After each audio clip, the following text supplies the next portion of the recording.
নমস্কার বন্ধুরা, সুপ্রিয়া কিচেনে আবার আপনাদের সবাইকে স্বাগত জানাই আরো একটা রেসিপিতে।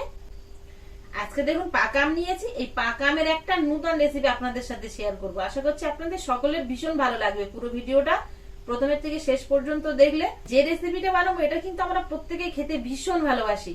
তো আপনারা পুরো ভিডিওটা স্কিপ না করে প্রথমের থেকে শেষ পর্যন্ত দেখবেন আমার সঙ্গে থেকে। আর যে সকল বন্ধুরা ইউটিউব চ্যানেলে এখনো পর্যন্ত নতুন আমার ভিডিওগুলো দেখছেন, প্লিজ বন্ধুরা বেল আইকন সময় সাবস্ক্রাইব করে পাশে থাকবেন। আর ফেসবুক পেজ থেকে দেখলে পেজটিকে ফলো করে পাশে থাকবেন। প্রথমে এই রেসিপিটা বানানোর জন্য আমটা আগে ধুয়ে গ্রেট করে নেব। তবে আপনাদের কাছে মিক্সার থাকলে মিক্সারে দিয়ে পেস্ট করেও নিতে পারেন। আমের খোসাটা ছাড়িয়ে গ্রেটার দিয়ে গ্রেট করে নেব। পুরো আমটাই গ্রেট করে নিয়েছি।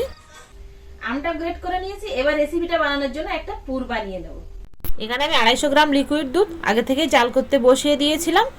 এবার এর মধ্যে হাফ কাপ মতো চিনি দিয়ে দেবো। চিনিটা দিয়ে গালিয়ে নেব। চিনিটা গলে গেছে। এবার এর মধ্যে আমি 1 ডাবু সুজি দিয়ে দেবো।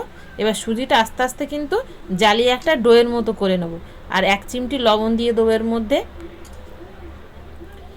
মিডিয়াম ফ্লেমে কিন্তু এটা করতে হবে, খুব হাই ফ্লেমে দিলে টপ করে সুজিটা কিন্তু কড়ার গায়ে লেগে যাবে। আর দেখুন খুব সুন্দর এরকম পুরো দুধটা শুকিয়ে এরকম একটা ডোয়ের মতো হয়ে গেছে, মিডিয়াম সফটের। এবার এটা তুলে নেব। এবার থালা এটা দিয়ে রেখে একটু খেলিয়ে দেবো যাতে ঠান্ডা হয়ে যায়। এবার এ সাইডে কড়া বসিয়ে দিয়েছি আবারও। এর মধ্যে গ্রেট করে রাখা আমের পাল্পটা দিয়ে দেবো।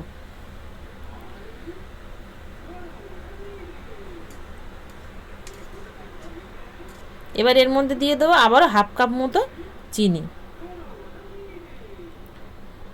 আমের পাল্পটা কিছুক্ষণ জ্বালিয়ে নেবো চিনির সাথে।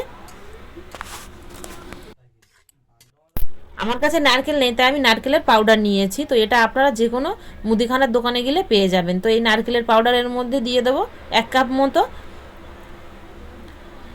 নারকেল যদি বাড়িতে না থাকে এরকম পাউডার দিয়েও কিন্তু বানানো খুবই সহজ, প্রত্যেকেই বানাতে পারবেন। এবার এর মধ্যে হাফ কাপ মতো গুঁড়ো দুধ দিয়ে দেবো।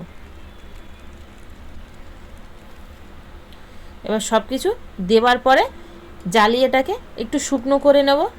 মিডিয়াম থেকে লো ফ্লেমে এই কাজটা করবেন, তাহলে কিন্তু খুব ভালো হবে। কড়ার গায়ে আর লেগে যাওয়ার ভয় থাকবে না।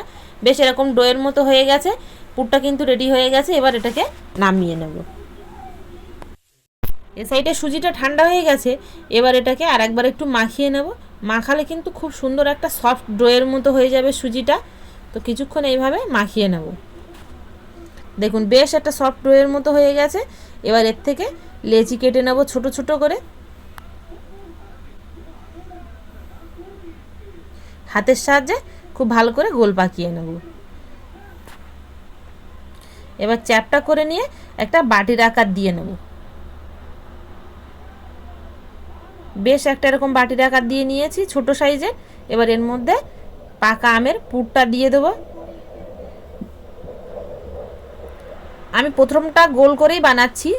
আপনারা যদি লম্বা করে বানাতে না পারেন বা না চান তাহলে এরকম গোলভাবেও কিন্তু বানানো যাবে, বলের মতো করে।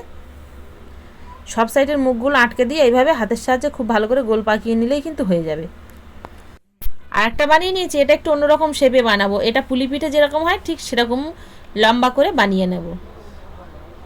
দেখুন একটু হাতে তেল মাখিয়ে নিয়ে এইভাবে চাপ দিলে কিন্তু দু সাইডের মুখটা বন্ধ হয়ে যাবে। যেহেতু সুজি দেওয়া তো খুব সফট হয় কিন্তু। এর খুব ভালো করে এইভাবে এঁটে দিতে হবে। এটা হয়ে গেল। সবগুলো বানিয়ে নিয়েছি, তবে কিন্তু এর মধ্যে একটাও ফাটা থাকলে হবে না, বা ফাটা ছিদ্র যদি থাকে তাহলে কিন্তু আমটা বেরিয়ে যাবে। বেরিয়ে গেলে দুধের মধ্যে যখন ফোটাবেন তখন কিন্তু এই আমের জন্য দুধটা কেটে যাবে। তখন কিন্তু আর দুধের মধ্যে ভালোভাবে ফোটানোও যাবে না, দুধটা ছানা কাটা হয়ে যাবে। এবার সবগুলোকে দুধের মধ্যে ফুটিয়ে নেব। এখানে 400 গ্রাম দুধ আগে থেকে জাল করতে বসিয়ে দিয়েছিলাম। তো দুধটা কিন্তু জাল হয়ে গেছে। এবার এর মধ্যে হাফ কাপ মতো চিনি দিয়ে দেবো।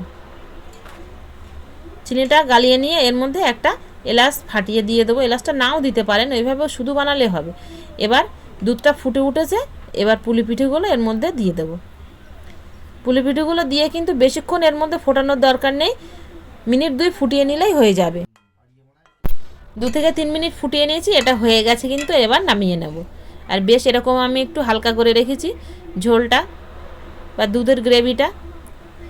এবার দেখুন একটাও কিন্তু ভাঙেনি বা একটাও কিন্তু ছিদ্র ছিল না, সেই জন্য কিন্তু দুধটা ছানাও কাটেনি, খুব সুন্দর হয়েছে।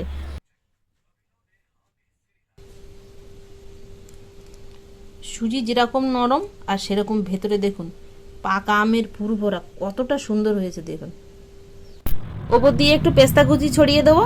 এবার আপনারা একটু ফ্রিজে রেখে ঠান্ডা ঠান্ডা পরিবেশন করুন সকলকে এই রথযাত্রা উপলক্ষের দিনে।